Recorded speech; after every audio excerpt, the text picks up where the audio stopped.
In Ezekiel chapter 37, starting in verse 21, it says, "And say unto them, Thus saith the Lord your God, Behold, I will take the children of Israel from among the heathen, whither they be gone, and will gather them on every side, and bring them into their own land.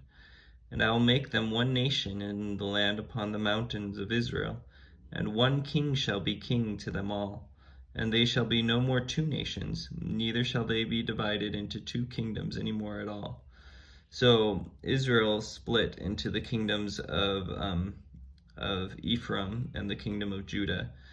And so this prophecy of the latter days is saying that at some point the children of Israel will be united, that they'll be gathered from all the places that they're scattered, and that the people of God will all be united, and that they will have one king, and that king is going to be Christ. Christ will be their king. And it goes on to talk about what the society will be like. They won't worship idols. David, my servant, when it says that the descendant of David that they're talking about is Jesus Christ, will be the king. They'll have one shepherd, and that shepherd is Christ.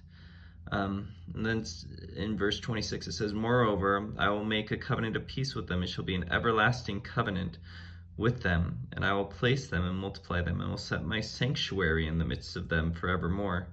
My tabernacle also shall be with them. Yea, I will be their God, and they shall be my people."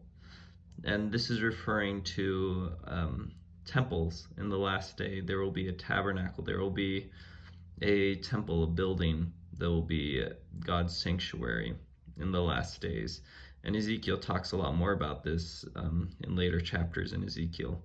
But that's another prophecy of the last days, is that God's tabernacle will be with us, with them, and that he will be our God, and that we will be his people.